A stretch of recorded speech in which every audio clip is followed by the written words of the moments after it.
Happy Sunday, guys. Today we are continuing in our series, Why Be Kind? And today the answer to that question is you should be kind to show others that you are of Christ. So being kind shows others like God's love and God's kindness and his forgiveness. So the way that you treat others directly kind of shows them who you are.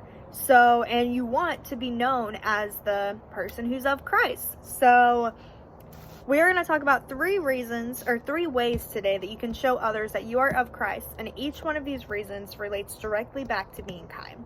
So the first one is to love the unlovely. Now, when I say love the unlovely, I don't mean someone who looks unlovely. Like they have I don't know, my dog Valley, she has a little snaggletooth that sticks out. And she looks a little unlovely, but she's the cutest thing in the world, and I just love her to death.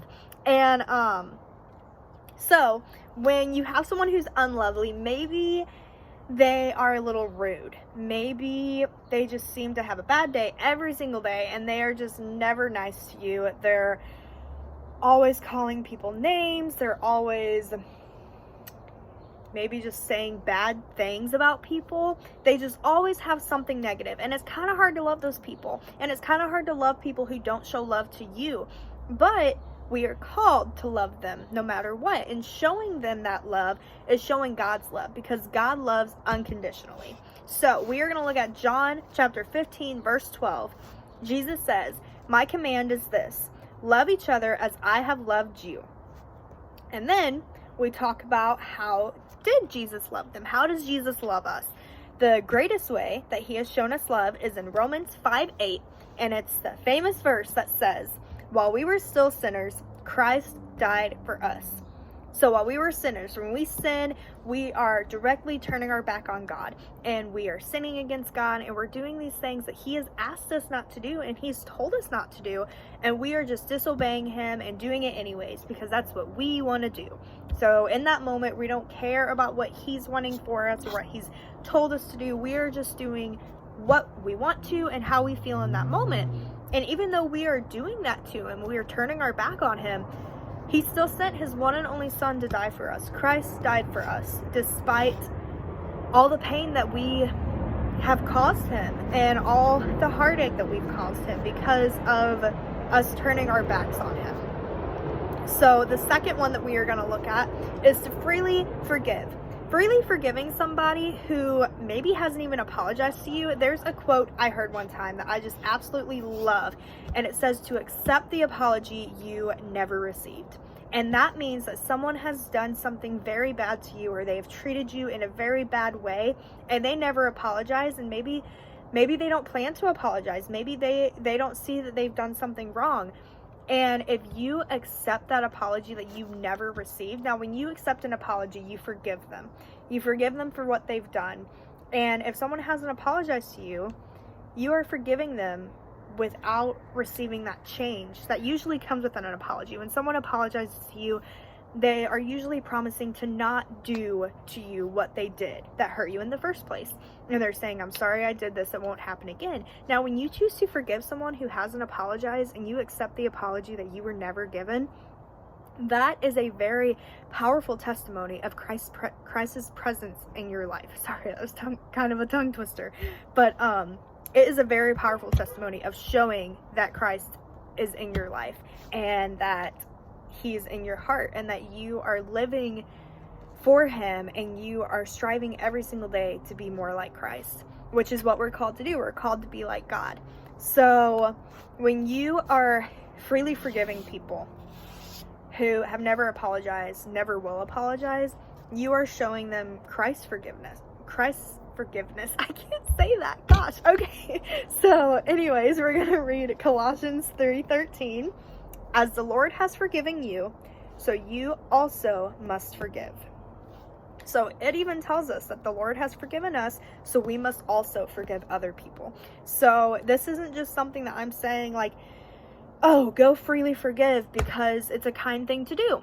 And it's going to show Christ because it's kind. It's showing Christ because we are doing as he has told us to do. He has told us to forgive others as he has forgiven us.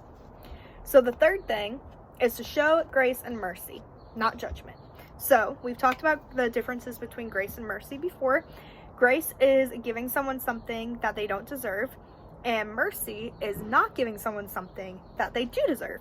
So grace would be giving someone love when they really haven't deserved your love. We don't deserve God's love. We don't deserve eternity with him.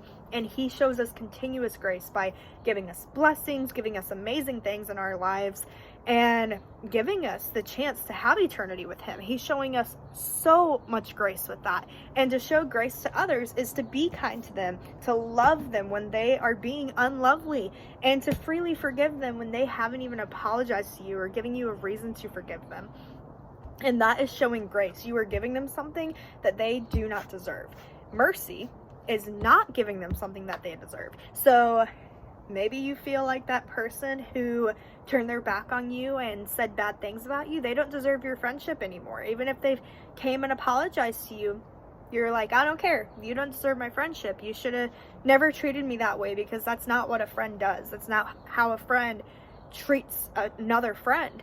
However, to show mercy to them, which is what we should do to show God's love, is to not give them what they deserve. So don't give them the unkind words of saying, no, I'm not forgiving you. I'm not your friend anymore because you did this to me. Don't give them, sorry, there's something on the table.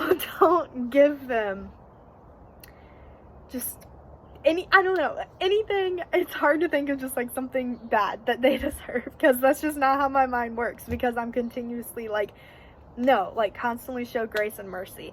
But maybe they stole a pencil. Maybe they stole your favorite pencil. I've used this example before. And maybe you feel like revenge is sweet and they deserve to have their favorite pencil stolen. However, revenge is not sweet, because God does not call us to do that. He calls us to show grace and mercy. He calls us to forgive, and he calls us to love others as he has loved us. And how has he loved us? Unconditionally. Agape is the word that I like to use. Agape love. It's to love unconditionally. So show grace and mercy, not judgment. The easiest thing to do when you meet someone new is to judge them. Maybe not out loud, but in your head. Maybe you're like, oh, their hair looks kind of funny. Or maybe you start comparing yourself to them. And when we compare ourselves to others, we do it to try to make ourselves come out on top. If we see someone and we're like, oh, they're dressing way better than us, but I know that they are dealing with this sin, and I know that they do this, and so that means I'm a better Christian. And that's not true. It's not true at all. We should never look at someone and point out their sins and their mistakes in their life and say, well, I'm better because, yeah, I do this sin, but that's not nearly as bad as their sin. Because guess what? God sees all sin equal. All sin is equal in his eyes. So it doesn't matter what we feel like we're ahead of someone else, because we're really not. We're all equal. We're all equal to God. So we should not judge others, despite how easy it is when you meet someone new, and it's easy to just like think to yourself like, oh, they're dressed kind of funny or something like that. We should always greet everybody with grace and mercy and not judgment.